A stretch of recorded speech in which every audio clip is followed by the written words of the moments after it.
njagala kubayigiriza kulima ekigaji. Oyina acres mekeze ekigaji? Nyina nga 2 awe Gomba wennyini mama yanja oyajja n'agamba omwana agiwadde. So kyenalirowoozezza the issue of this country is not Museveni abeewo. Fena tubeewo. Fena tubeerewo. The issue should be fena tubeewo. Anti Museveni abeewo ababbi basobola okumubbiramu. Mubbi ababbi naye nga fena tubeewo kubanga Museveni is a human being. Who wants life like you do? Yes. So fena tukole ki? Ate kati president ajagala life lwaki? No, it's okay. Let me tell you mwe banamawulire kye mulina ekizibu ne bana Uganda abamu. Ensi gye bayita United Kingdom abadde agifuga yakafa emyaka 2 emabega bagumu. Kituufu si kituufu? Kituufu. Abantu balete bajeyagaliramu. Gwe muntebe eri wali nakasero bentebe mu White House oyagalayo ki? Nze njagala sente. Kati yembadde gamba now. Tombulira byantebe. Muzeeyo olaba tunula takyatundula. I don't mind who is leading oba Bob Wine oba Museveni oba General Muhoozi oba ani, as long as bana Uganda bali happy bali contented, we are making money, enguudo nungi, amalwaliro malungi, amasomero gali, neba na abavubuka bajenzi mbawa okulabula bagende bakole sibalabula byabe bakola bagende bakole ki balekera okwevuma emirimu.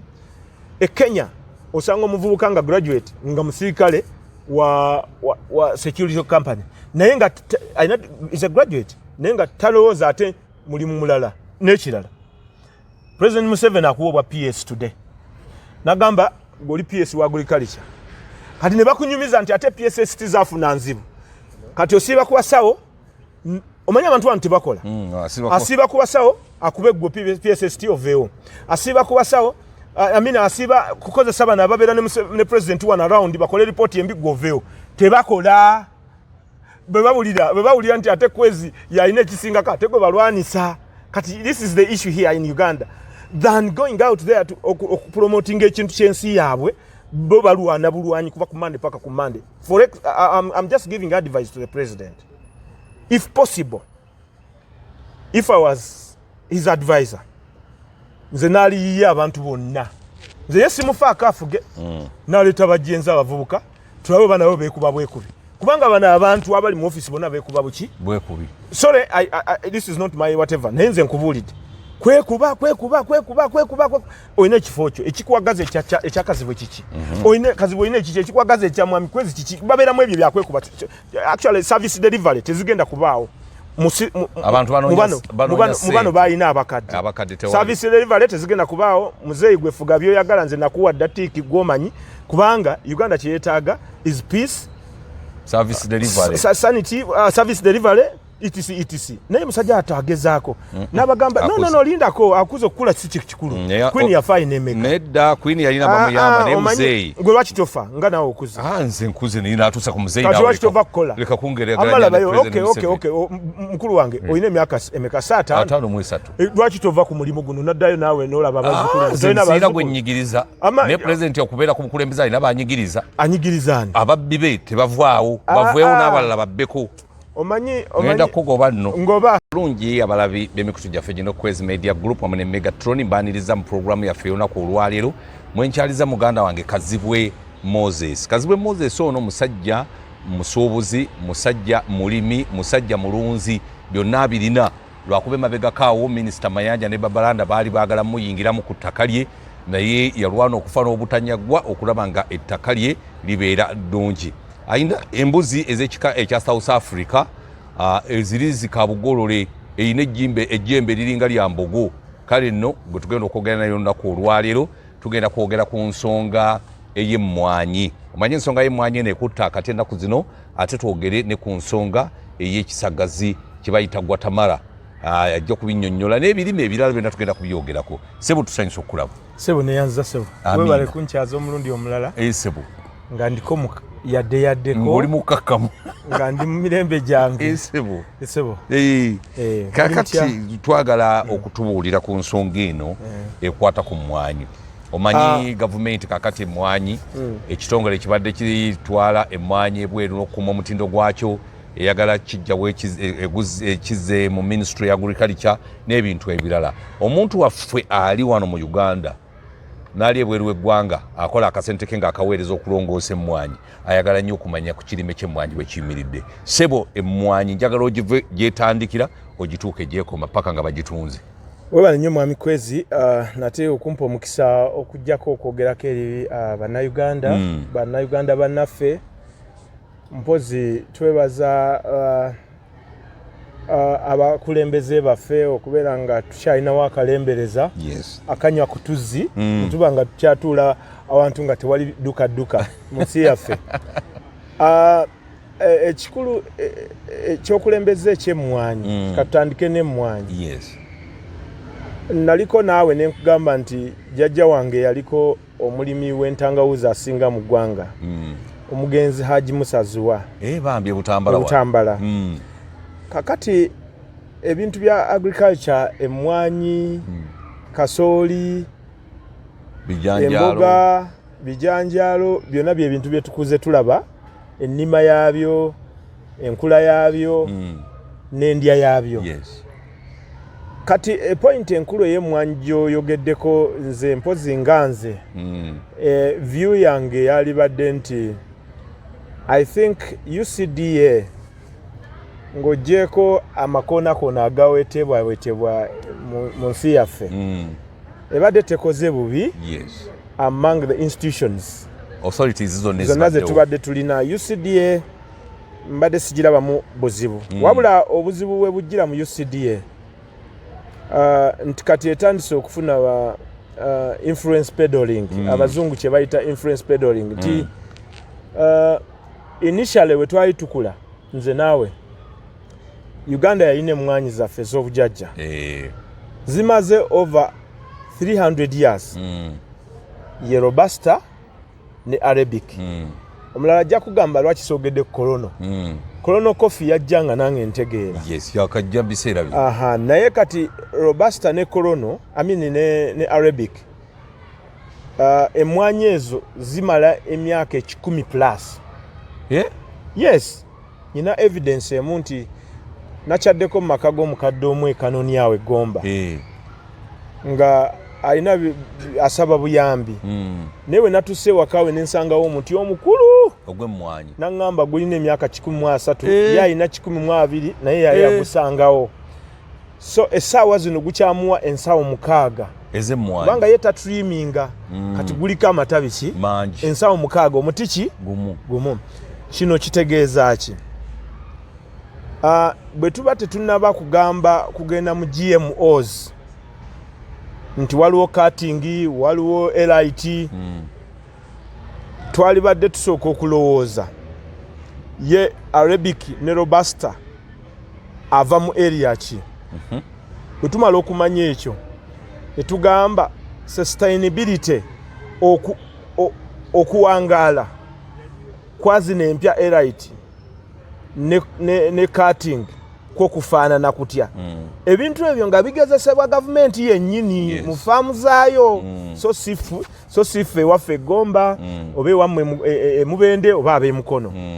Lwaki kyalibadde bwe kityo nti nze nyina kyensanzeemu banansonyiwa abakola mu bizinesi.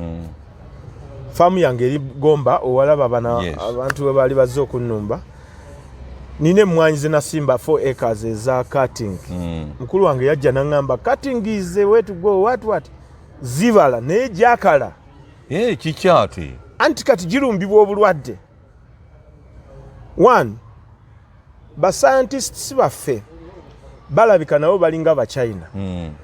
Bwe bagenda eyo gye bagenze ababi-influencinga ebintu bya GMO bakola copy and paste. Kati oli amukolera report ye n'ateekako buteesika emblem ka Uganda. Naye nga bali be babikoze ne babireetera omukulembeze w'eggwanga. Kino kye kirungi naye nga nabo tebabimanyi ne be bagasse tebabimanyi kubanga emmwanyi eyaffe Robusta, Arabic plus Kolono. Kolono nayo teyakola bubi era nakatugiina ye ekyagireesa kuba nampeke ki nene. Era essaawa zino zonna emyaka gye mmaze 40 mu something nga Kolono tefanga, Arabic tefanga, Robusta tefanga. Naye emmwanyi gye bagamba eyaabwe simanya elite ne cutting. Initially abalimi baffe not every farmer in Uganda accesses fertilizers olw'ensawo entono. Kati zine mwanyi zibeerawo ku fertilizer na ku chemical ekola ki eziriikiriza.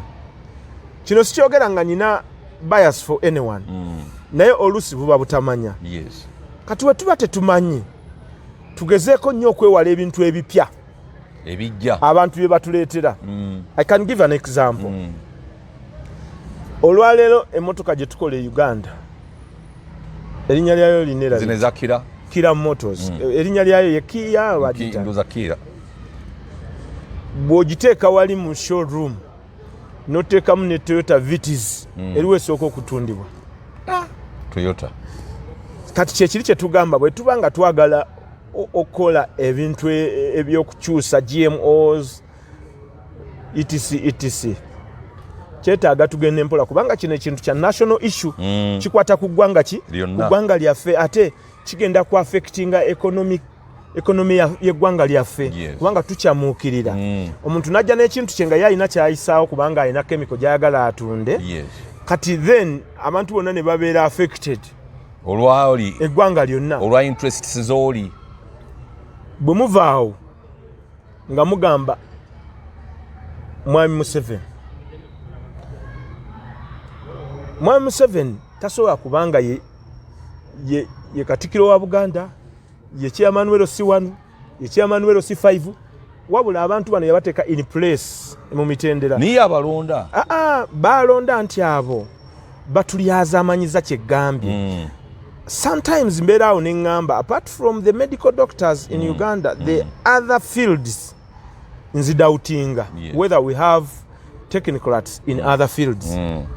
Only one field, the medical care. Naye endala nzikola ki? Ozibuusabuusa. Zitangana-tanganamu ku buntu bwangamba ndi ye technocrat mu byebirime na kinaki. Because these are the people abagenda ne ba meeting omukulembeze ne bamuconvincinga na kinaki. Ne bamulaga kino ne bamulaga kiri. I give you an example.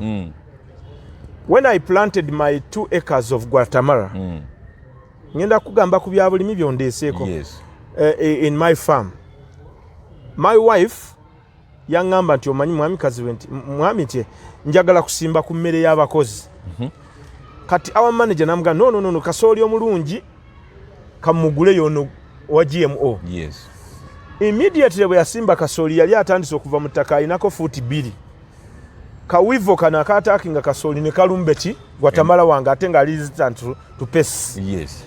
Kati ne mugamba nti mukyalo labye ekiri akasooliwo kyekiridde nekisagazi. What does this mean? Baconvincing president ba scientist okuva ku kasooli owaffe gwomanyi owaffe owensangiranwa ne bamugamba GMO ye kasooli. Kati kasooli wa GMO nalina report gye nalabye bo bennyini ba scientist abawano abagamba omu alwaza kansa. Bwe kava mu ttaka biri ku mawulire all over, you can check on social media groups and all that. Bwe kava mu ttaka bwe kati otandikirawo kawa chemical paka lwekakola ki? Lwekakula. What does this mean? Chemical gy'oteekamu egenderera mukko. Chemical ne turning into what? Kakati gwe n'ogirya. Poison. Kati fenne tulya. Olidde chemical eri. Kati ate yooli eyaleeta ekyo yaleeta kutunda chemical n'empeka ogula ye kubanga taddamu kumera. Agugira omulundi gumu.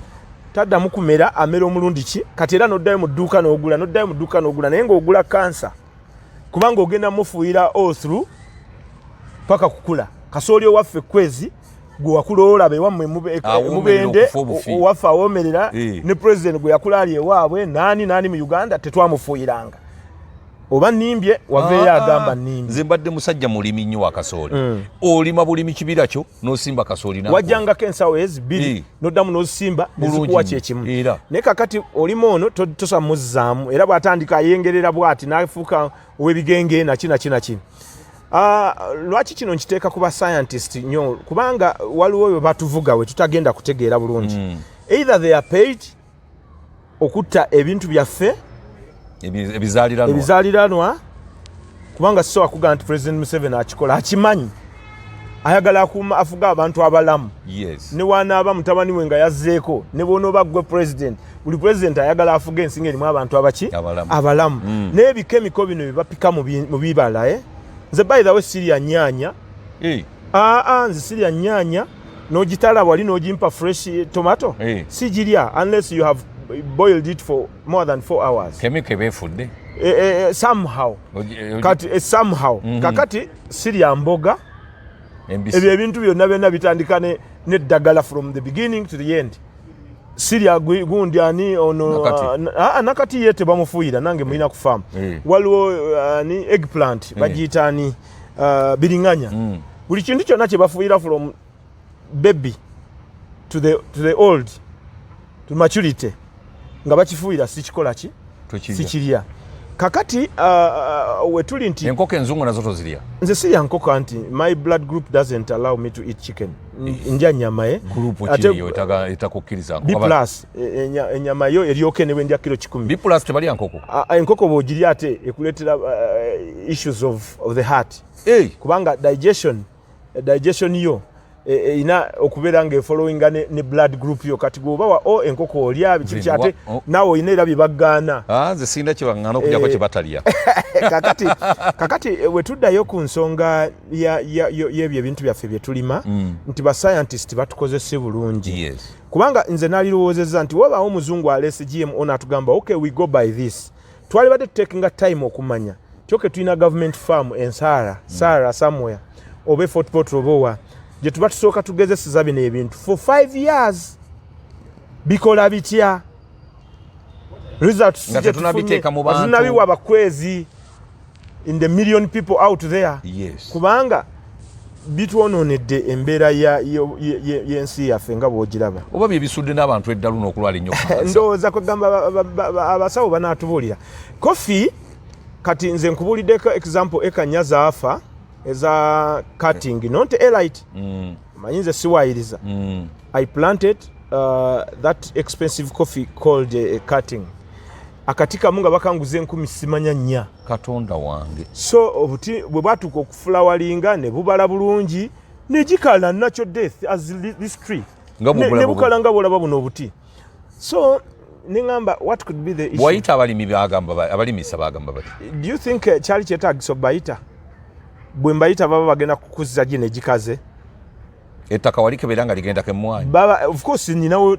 robusta ne arabic they are still okay tezinaako na issue line emu erimu robusta eyokubiri naziri bwe nali zitadde zino zonnamu ziri zaafa with a lot of money I wasted so kiki kyetugezaako kugamba wano mwami Kwezi eggwanga lyaffe si lya mwami Museveni yekka twetaaga mwami Museveni emirimu egijje mugimanyi official job for the president is to make sure tulina enough security tulina environment mwe tusize ennungi ebirala tumuyambeko naye ekintu ebimu weyateeka abantu abalina okubanga bamuyamba bambi bamukozese bulungi kubanga omuntu wagenda bafuna per diem wagenda Netherlands to investigate how they grow their maize and etc ngakoma wano ngajjako kiri ngateekako ekya Uganda emblem ngagamba nti this is what I got from there because really if we are scientists we can't abantu abakola science tebarushing that is why in the university a doctor spends between 5 to 6 years in UK ng'asoma kubanga bo tebapapira kintu oyinza okulongoosa omuntu awakyamu n'akola ki so byebimu n'ebitulya bascientist abakola ku byetulya baali badde nga bakenneenya okumanya okay ekintu kyentwalira bannayuganda kigenda kubayamba economically yes then bwe tuva ku ekyo how about their health obulamu bw'abantu baffe tebuli matigga ti yes naye bw'obanga tonnakireeta openly to the public osooka kukiteeka somewhere n'osooka okistudinga for more than 5 years that is when you can now say okay ekintu kino kyendeese kirungi kati ekyemmwanyi nkiddako nnyo emmwanyi bwe nkuba robusta ne nkuba arabic ne korono kati gye twafunaawo emabega zibadde tezifuna bulwadde no zibadde tezifuna bulwadde kati ebbanga lyonna nze omumwanyi gwe basimba mama wange yampeererako nakati akyaguyina esseenene weeguli awo naye kati twalibadde nga ebintu bye tujjamu ate ssente tetubipapira ku byonoona emmwanyi essaawa zino emmwanyi kyekintu ekyatumbuseemu kya ssente nnyingi. Kati njagala kutegeeza oba badde tokolanga research. Waliwo Brazil lwe yakubibwa ne last time emmwanyi yaffe okulinnya Brazil yakubibwa omuzira. Kati omuzira Brazil lwebeera affected by the creature, the natural whatever remedies. Kati ffe ng'emmwanyi yaffe ekola ki? Erinnya. Kubanga ffe ababeera nga second ku mmwanyi ewooma. Tulinga number 3 there is Ethiopia. Naye kati okiraba nti emmwanyi ewooma eya Uganda waliwo Brazil like 5 years ago. Brazil we yakubibwa ekyeyo ekyo era emmwanyi yaffe nekola ki neba number 1. So emmwanyi yebeera number 1 teyali elite teyali cutting. Yali robusta, yali colono, yali arabic. Ezo kakati nze to me as a layman nalirowoozezza nti before we rush into new things tusooke tugume n'ebintu byaffe ebikadde tutambuleko ebipya tubifunire we bibeera nga biri byokka okwewala ekinajja mu maaso nkikubulire. I can give you a prophecy mami Kwezi. Emmwanyi we tunaazifuuyira ennyo yo omubrazil ayinza okuba alina bwe yatadde ssente.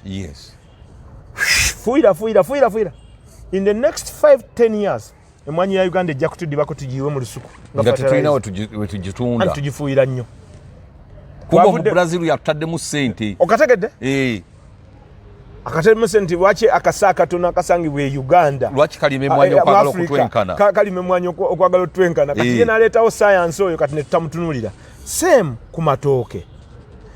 Mami Kwezi bw'ogenda e Bushenyi abasajja balina ebitooke.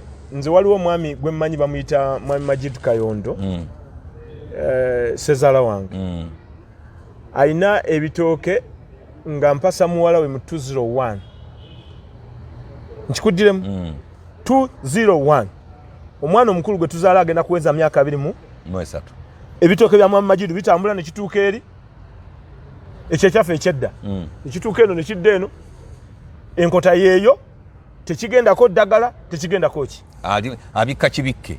Kati bwe baamanya ti ebitooke byaffe biri resistant ku bulwadde ne baleeta gundi ne baleeta mpologoma ne baleeta fear, still using that channel of the scientists we have in those institutions, you know. Kati ebitooke ebyo byajja n'ekirwadde kye bayita banana wilt ekikifuula ekya yero wilt weevils ze ziri ezaabangawo wilt kiri kikaze ne kifuuka omutunsi guno ne kifuuka yero anti ekitunsi ne kikala nekifa ne kikala n'enkota ne bwe beetaddeko n'ekala. Endwadde eyo attackinga nnyo amatooke ne attackinga ndiizi ne biri bimusa ebyaffe ebyedda ne bogoya. Kakati tajeti yaabwe tulina okufeezinga out ebyaffe twadoptinga ebyabwe. Kati bwe twadoptinga ebyabwe ate nga ettooke lyaffe olimanyi bwe limyuka bwe liti ffe tetumanyiridde omwana n'aliriga wali n'alikuwa nelikomera naye kati mpologoma simubagobaako naye twalibadde tumanya nti okke mpologoma balima mubende soke tulaba abantu b'emubende mpologoma abakolera atya. Does it last for 10 years 20 years nga bwe nkugambye wamu Majid Kayondo ishaka bamanyiyo Kigoma bonna bamanyiyo banayiga ayina ebitooke nawasa muwala we 23 years ago ebitooke byakyali akemmere enkota weziti zikabugolo ebyaffe ebya black simanya mbazirume simanya kisansa simanya ki. So basically what I see here is not too late and kino tojja kibulaminga ku president information emu tagifuna. In fact nakugamba information entuufu tagifuna afuna ate enfu ate ng'ejjanga ng'entuufu. So yalina eddoboozi ery'omwanguka atuyambe atugambireko abantu be ba scientist bagende mpola ku bintu bya agriculture. Bwe tuba tulima emmwanyi zaffe president naye amanyi nawulira ayogerako nti abaganda bajjanga nga batunze emmwanyi ne bajja ewaffe ne bagula ente ye yamperera ye yava mufizire munte kati ate abene nga bagule batunde mwanyi ne bagule ntewaabwe kati emwanyi kitegeeza president is 80 years now ekitegeeze mwanyi ziruddewo kakati zinezange nazisimba mwaka gumu ebiri nezikola ki nezikala ku floweringga n'okubala wali nezikala nacho death.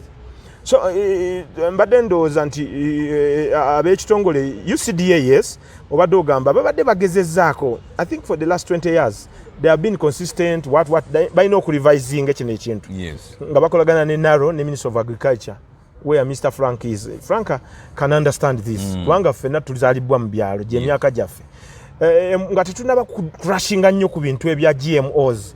Abantu bajja wano tukolamu ssente mu Africa. Ekirala fe tuleme kukopa ebintu bya agriculture obifuulanga ebya industrial where we can copy and paste industry.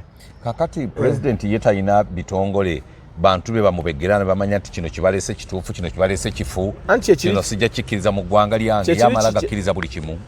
President yegambye taso you know right now tutudde one waliwo awali security issue eri hot kati nga bagitutewuwe gyalina okuhandlinga today kati ebintu bino byali badde naffe tubisobola nze kati wansasudde okujja wano byogerako ffeffe nnyini tuinsensitizinga abantu baffe ebintu bya GMO tubigendeko mpola owe mubende bwoba olina kasoli waffe omukadde actually nze munoonya ate yawomerera no nze bwoba omufunye nze gwe nnoonya kati kubanga ngezezzaako byonna ebintu bino bindisappointing nze njagala kuddamu kubeera nga nkozesa ebintu byaffe ebikadde kali akasoli kafu akedda tukazeewo akabala nga kali mu sukaali so ebintu banaye bakama baffe aba UCDA betuyita bakama baffe ne ba MPs baffe mu parliament wemuba muteesa mutunulire national concern eya coffee bw'otunulyanga mu Northern Uganda twajangayo obujanjalo buno obutono bwe buti I used to deal in produce oba green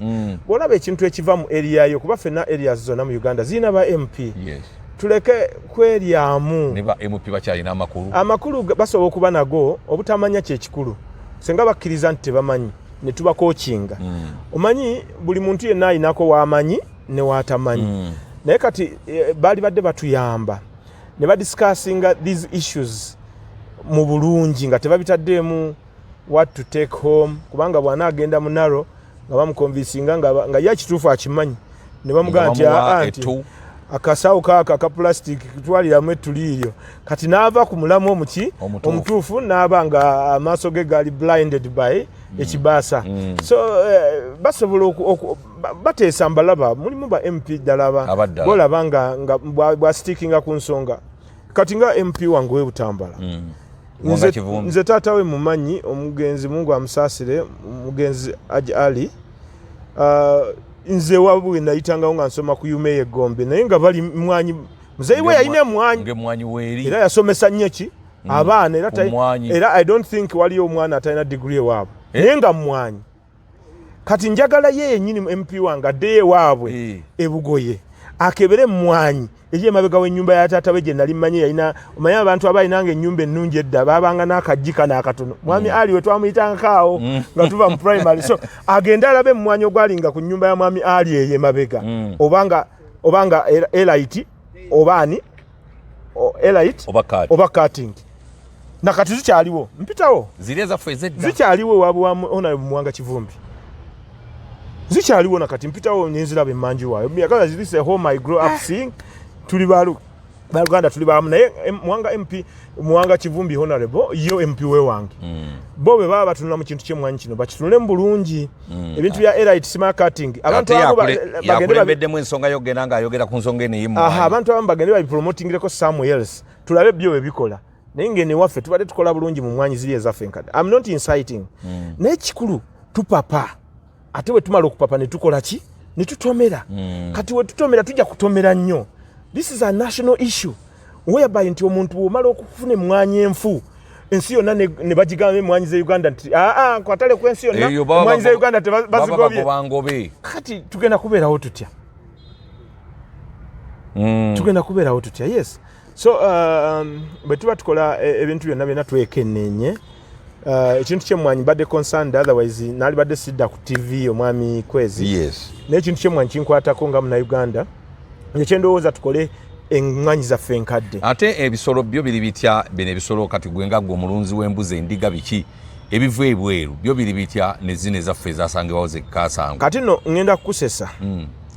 Nina ente enyankole eza mwami Museveni ezaalina ekisozi. Ku faamu yange yeyo ente enyankole n'enzungu. Family y'ente enyankole ne bwe ziba zizaaliddwamu Fresian yeeyokka gye sikubangako ddagala. Wadde empisa egi for the last 6-7 years. Oyoza booza nkwa kashanku tatera zikwata nziraba akwata zino Fresian ne zidduka ezimu zifa naye eri Fresian ogipika eddagala n'ogyoza n'ogipika eddagala olinga jjanjaba muki olinga jjanjaba. Era nze ku faamu ewange siryayo nnyama ya nte ezo enzungu, sirya nnyama ya mbuzi wadde nzirunda kuba ebyo sijja kulimba wano mbikuba eddagala. Naye ekisolo eki Katonda kye yablessinga oba dopa evudde South Africa oba evudde America oba evudde wa endiga tegenda mu ddagala. One thing is to duwam njoka zokka nze nduwaminga buduwami nze endiga obutafuna liver flocks. Era ennyama yegenda ku faamu ewange abatalya ndiga temujja ab'endiga nze yokka gye nsala n'endya kubanga teriimu ki teriimu ddagala. So naye eddagala lisusse naye ente enyankole tezigenda mu ddagala. So I would prefer senga Ministry of Agriculture promoting finding a way neleta Brahman nazo tizirwala ebyezente senga leta Brahman nagizaala mu munyankole. Kati zino enzungu Fresian zezazaala ne zino enyankole ezo zo breed eryetya nungi zivaamu amata matono zongerako lita 4 nezo tezirwala nnyo. Ne tezirwala matona nazo tezirwala ezaaliddwa mu lubuto lw'enyankole terwala zinamu kalika ino nyakama tezirwa nzina ojja kujjozirabe mwami Kwezi tezirwa. So twali badde tupromotinga nnyo ebintu byaffe. Katonda alina ensonga lwaki yatuwa bino ebintu ebigumu kubanga nga bwe tuli abagumu ebiri ebirala tusobola bikola for milk purposes and commercial purposes naye nga eddagala lingi erigenda mu nsolo ezo. So abantu baffe aba Uganda okubakuuma nga bali balamu twali badde tustikinga nti ake ennyama ezigenda mu lufule waffe tubawe ente nganda enyankole ne baleeta ne bino ebizungu birina kilo 7 kilo 7. Kati ng'omaliriza kaki bubaka kibolekera bannayuganda? Bannayuganda nze obubaka bwe mbalekera ku kintu ky'emmwanyi ne bino GMOs.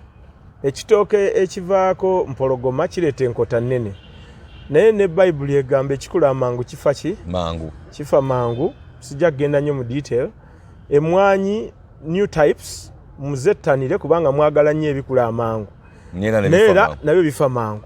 Naye bwe tulaga mu maaso singa tunaagumizaamu ebbomba bajja zigoba katale k'ensi yonna. Kubanga ekyayagaza kakofi kaffe bakamanyi ti tested tekalina ki bomba. Era twafuuyiranga muti wano ku kikolo kugoba buuka buno obulinya waggulu obutuluma obusiisi nga tetufuuyira ate ki bikoola chemical lyegenda mu kimulimu okwesibamu twafuuyira eno nga wansi. So basically the promoters of our coffee authority badde okupromotinga coffee waffe omukadde tugira tunyerera awo ekingi twagala kyaki ate nga tekiri sustainable. Tugende n'akatono nga quality kyenaliwozeza ne kasooli the same. Mpozi ekirala kyenjagala okwongerako ku kino nti kasooli abalimi baffe abakasooli bakyafuna ssente entono. Essente lwaki zivaamu ntono nti tetu addinga value. Kubanga kasooli agenda n'afuluma kiro ngeri ku siringisi 3 5 sente ntono nnyo banaye kyokka ate bwe tugenda omugula kiro tugigula 2,000. Yeah, that is true. Kyetusaba government nti tusobola okusteeka silos. Gavumenti ya Uganda ngagga mwe mugijerega bannamawulire ngagga sente z'abazimaze tusobola okuteeka silos ez'amaanyi mu eastern netuteeka silos ez'amaanyi mu northern Uganda netuteeka mu western ne mu central silos ez'amaanyi. Jo Zambia actually today as we are speaking Zambia enoonya akawunga tekalaba tebafunanga ku nkuba the whole of last year. Kati enjala eri Zambia Zimbabwe gye balimanga kasooli omungi nabo balina ki ekyeya kakati awo ne Malawi wansi so bwe tufaayo ennyo tusobola okuba nga tusupplyinga emmere ezo mu nsi z'abannaffe abo ne tubeera nga tufuna extra income ekirala Uganda okubeera nti president yateekawo bino bonna basome ku UPE ne secondary ne USE tekitegeeza mmwe bavubuka kubeera ate bataagala kukola kubanga wayizeeko okwogera oluzungu kubanga kati ife abali mu wansi eno mu farm onoonya omuvubuka gwowo omulimu omusasule n'emitwalo 2 n'akubula naye nga naye Kampala jazze n'abiri ate tagakola ki tagafunayo so I think we need to sensitize bano bajenzi mubayita bajenzi abavubuka nti tewaliwo kintu kitandika butandisi mu bbanga kubanga n'ennyumba woba ogizimba ogikolera omusingi ne bwe yabanga yattaka twagala tuzimbe eggwanga lyaffe nga ddungi gwoyinza okulaba bye bakoze Kenya ku riot biki Kenya okuva nazaalibwa tefunangako lutalo naawe okuva lwazaalibwa ffe twakafuna entalo 2 zikafungula nkete si 2 zokka ziringa 10 ono aba akyalwanisa ono okuva nazaalibwa nakalaba entalo 2 olwa 79 n'olwa 86 exactly Kenya for all this time babadde ne peace so bondoza bayinza okexercisinga kati tulinza olutwala mu president Museveni lujja okuba na maziina nedda ate omanyi kati kankubulye this is why we are here fe tubabuulira tulina kukola buki because ne wanabeera simanya bigirwa ne wanabeera Bobzi musajja waffe Kanoni ne wanabeera Besije ne wanabeera Jeno Muntu ne wayingira wali mu State House nabo bajjera kwekyanga mbuuza lwaki kati yagenda kuprintinga center abawe era balina kukola balina okufuna emirimu obutaddamu kunyooma mirimu bwe wabaawo omulimu gwa agriculture abantu baffe tulina n'obasomesa wayogedde ku kisagazi kyange siiza kuvaano nga sikyogedde nakugamba luli nti bwe mba nina eka ya Guatemala as a young man nsobola okufuna $4 ku endi y'omwaka eka emu yaki ya Guatemala is an animal feed ekirala aba science betuyina wano bangi balungi bebale ng'ogyeko abasawo bw'obadde okimanyi nti ekyo ekisagazi ky'ennima Guatemala kivaamu biogas ate ne convertinga into LGP gas afumba emmere mbadde simanyi munnange Kenya importinga LGP gas Uganda importing Tanzania kati gulwaki tokikolamu ekyo capacity amaanyi ngende wa president 7 azibawo nja mubuulira sengamba ne sente ncha ezikola that biogas system in the next 2 years Uganda eba tekya importinga gas afumba omanyi we tubyogerako we bati nga bagamba tukoze eki bino babigo go on your YouTube ekisagazi go kisingakozi wano mu Uganda Guatemala yes bwe waba yansinga nga alina eka 5 ajja atwale ekyange 51 acres naye kati sawa zino tusobola n'okuwa bannayuganda bannaffe ensigo si for free tugitunda kilo ya $3 naye December bwetuuka $3 gwe ekisagazi ekirokuwa endokwe mutayinza nakukola kiro endokwe mutekola kiro anti mwami Kwezi naye kyembadde gamba kilo ya kasooli ya sente meka ya 5 kilo ya kasooli ono gwe basimba okuwa ente kilo ya 2,225 naye ate ekikwewuunyisa bw'amala omusimba n'asala silage ataddamu era n'akabala n'asimba era ki kino ekisagazi osala busazi myaka 2 nekiddamu nekiroka myaka 2 ng'ofeedinga ku one plant ate ekikolo kimu kisavinga ente 6 nje mbiraba wana ebusunju wano kujesa wa mugenzi mu Rwanda basimba kasooli ne bamusala ne baddamu ne bakabala ne basimba does it make economic sense kati lwacha abantu abo ngabo tobawa bisagazi kinagamba nti bannayuganda balwawo